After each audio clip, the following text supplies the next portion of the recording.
Amazon sellers, welcome to this episode of Amazon First Class. I'm your host, Leah McHugh, coming to you from Chiang Mai, Thailand. And with me, coming to you from Boston, USA, is the man that is the most aggressive typer I have ever heard, Chris McCabe. Aggressive typer. I'm not typing during this at all, by the way. I know you can't because it's very loud. It sounds like you're on a typewriter. I won't be doing that. Good morning, afternoon, evening to you. How are you? Good. How are you?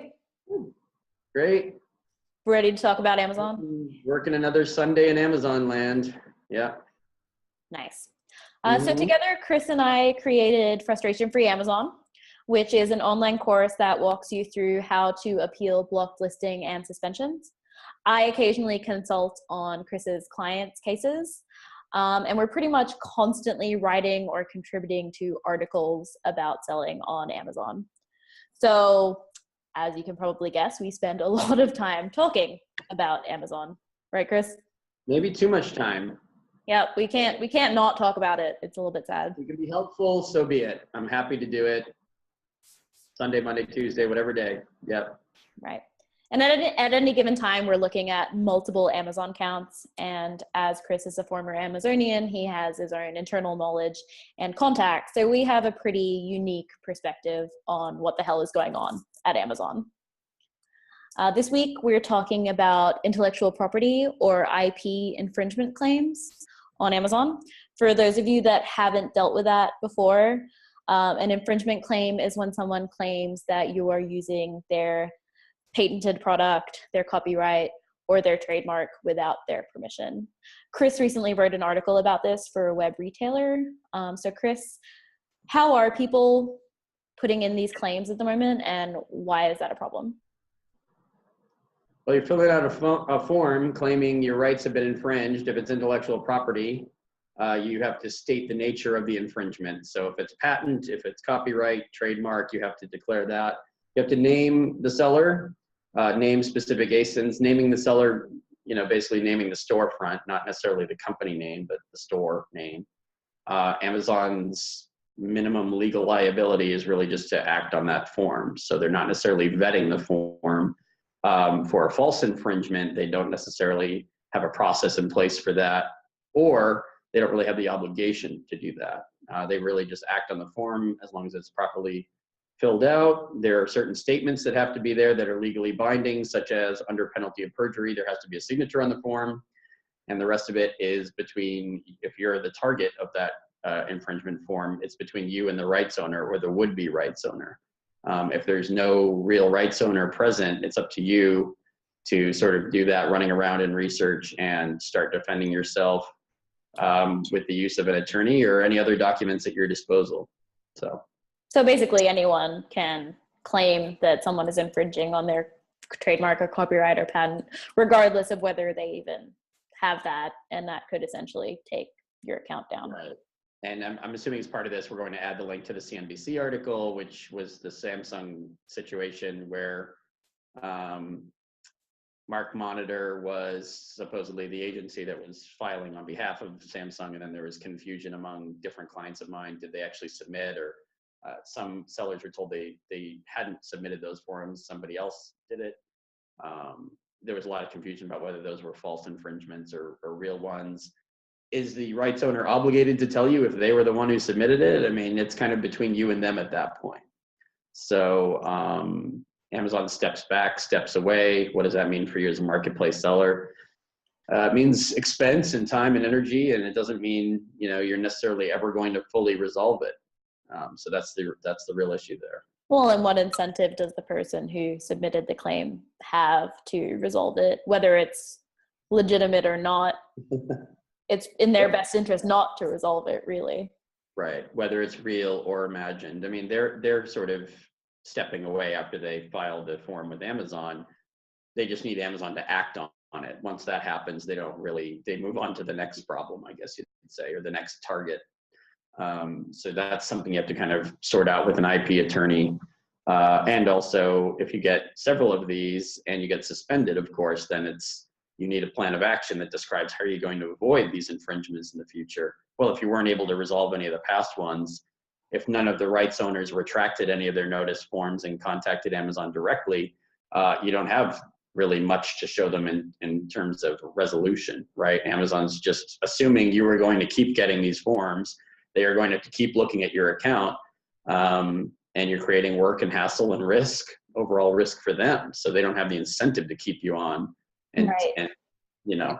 And it also seems like Amazon is still figuring out how to deal with it. We're seeing the language changing in the notifications that they're sending, which is causing its own additional confusion just to make this more fun. It's confusing already. And then if people start using, if their general standardized language starts mixing and matching or using interchangeably, whether you're accused of inauthentic item complaints or rights infringement complaints, that makes something that's already complicated even harder to understand, because they're not sure what they're accusing you of, essentially, right? Isn't that what you would say? Sure, and the documentation that they want for inauthentic versus intellectual property infringement are quite different. So how do you write a plan when they're using those terms interchangeably? Yeah, if you're accused of an inauthentic product, you are supposed to submit invoices, show supplier information, give their investigators a chance to verify independently the supplier information. So links to their websites, email addresses to specific people, phone numbers, whatever addresses, enough information so that they can look at the invoice and verify the information. Not just look at an invoice, which maybe 2 years ago, they'd take a quick look at an invoice, rubber stamp that, and send you on your way, reinstate your listing. It's not like that anymore.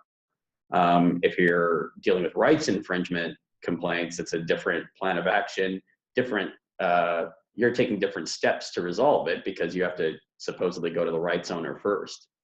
So, sure, and then we're even seeing notifications that it doesn't mention the ASIN or the brand.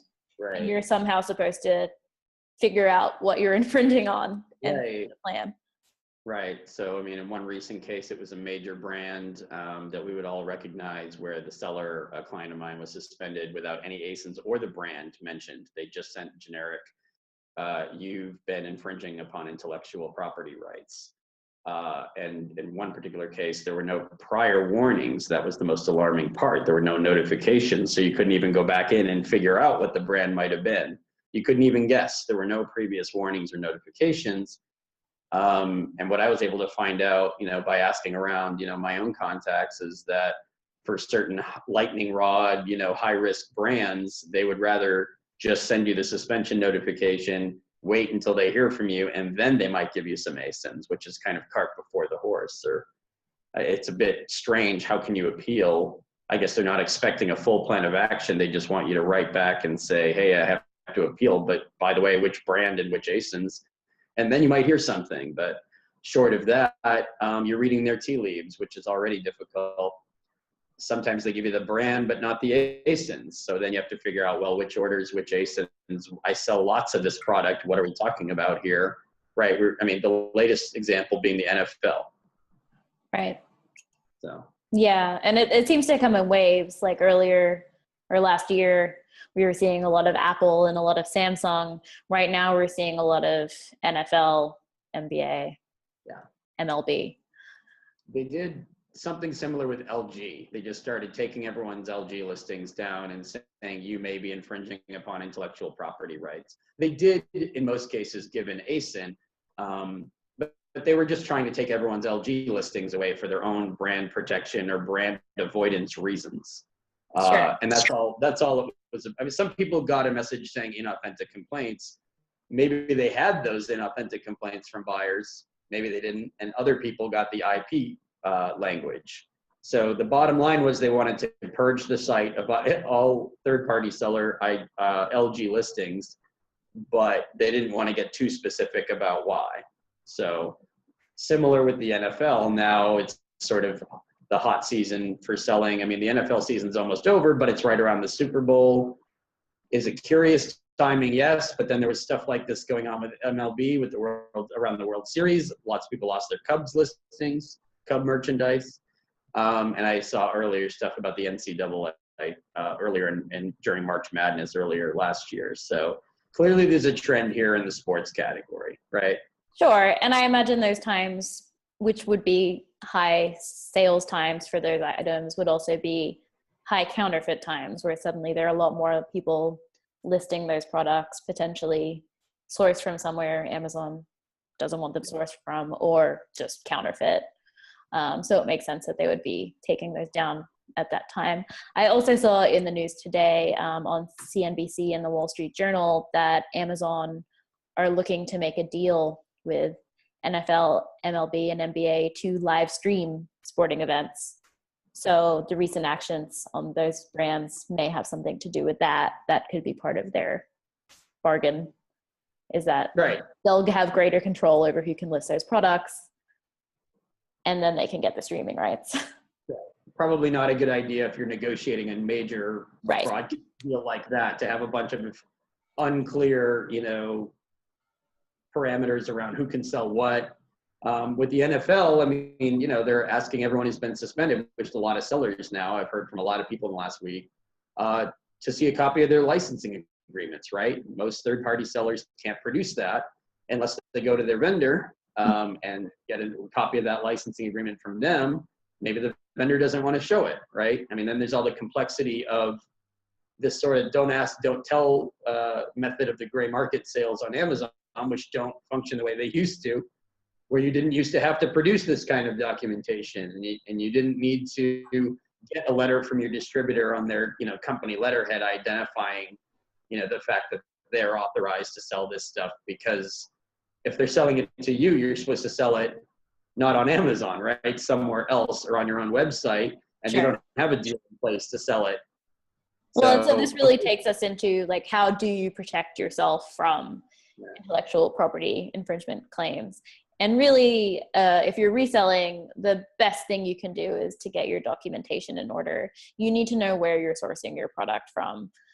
If you're sourcing directly from the manufacturer and directly from the rights owner, you need to take a look at your wholesale agreements. You need to make sure you have wholesale agreements, and you need to take a look if there are any clauses about where you are allowed to sell.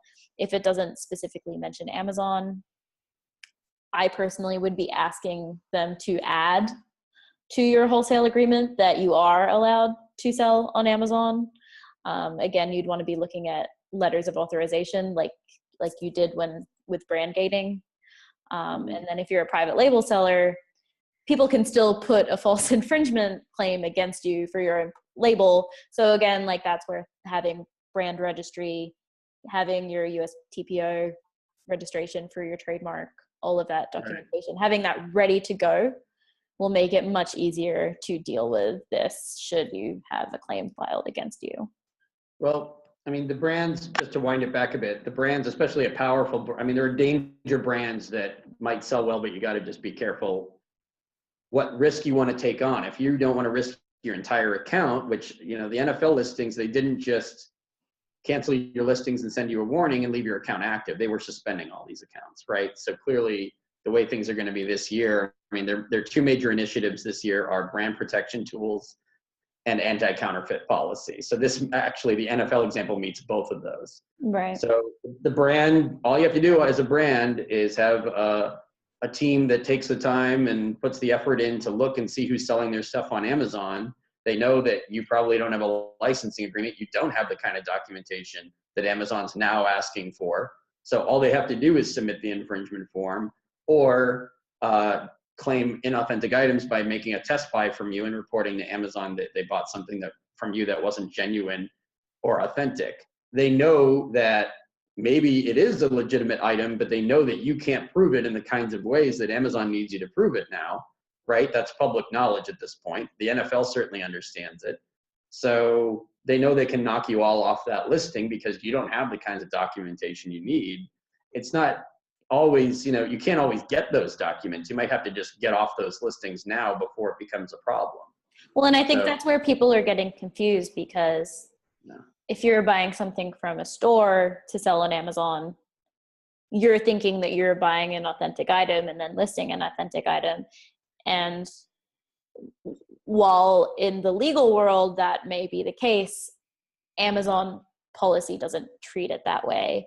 Or even, not all products are designed to be sold everywhere. So while you may be able to sell something in the US, you can't necessarily sell it in the UK.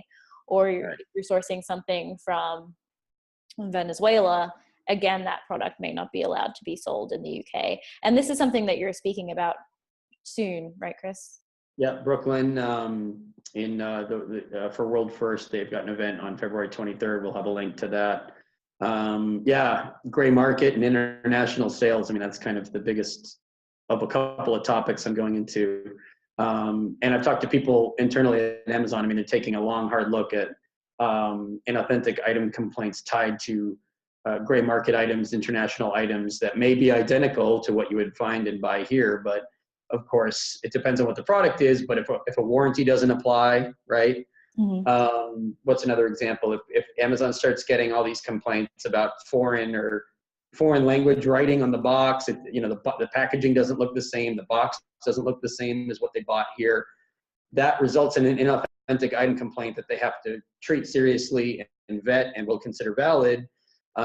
So even if it is an identical item, if it doesn't look like an identical item, you still get punished for it. So is it really worth going through all that on top of the fact that you might not be able to get letters from your suppliers because they're not supposed to be selling to you if you're selling on Amazon? It's this whole don't ask, don't tell, kind of crashing down around you. If that's what you're sort of hanging your hat on, it's not going to work. Sure. And then you have the more extreme side of compliance where while you may be legally allowed to sell something in one country, certain ingredients aren't allowed in another country, or certain labeling requirements are different in another country. And it's really important to educate yourself on those things before you start selling internationally, because they are very different across countries. Right. And not just like ingredients on pharmaceuticals and things like that, but materials. Certain materials are viewed differently, right? Right. Even the way you label clothing is entirely different in the US and the UK. Yeah. What's considered flammable, what isn't. I mean, I don't know. You would think that would be standard across all marketplaces and apparently and between all countries. But there are differences between the UK and the US for some, depending on the product. There are differences between the EU and the US. So, I mean, people have to understand those differences before they start selling in these international markets, which of course is one of the things I'm going to be talking about at that event.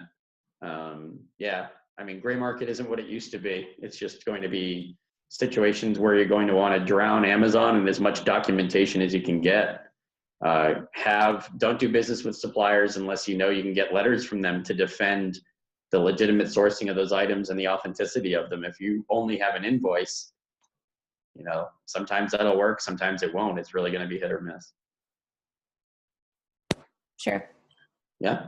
Yeah. It's a big subject, right? It's tough to talk. And it's hard to not get sidetracked on it because there are so many different ways you can go with it. Trademark violations seem to be up. I mean, there's a lot of different trends. Wasn't there a comment on the web retailer post that I did, somebody who didn't understand copyright of images, right? Right. They misread the fact that you're granting Amazon a certain amount of control and use over your image. They can reproduce it, right, and use it on the site. Loading the image means you're granting them those powers. Somebody read that and thought that meant every other seller can use it too. Right. And I mean, you also give Amazon the right to use your trademark, but again, that's not giving every other seller the right to take your trademark and put it on their product.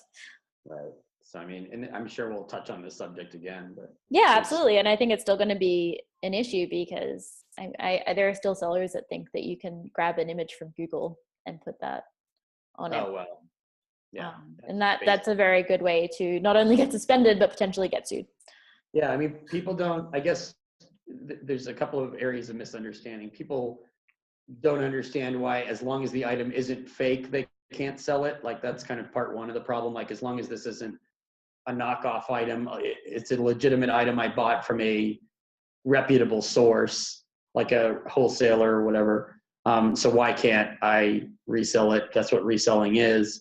And then the second part people don't understand is that brands are going to continue to use these methods to knock people. I mean, they're paying much more attention to who's selling their brands on Amazon now than they were 2 years ago. So these are tools and weapons they can use that you can't necessarily defend yourself against.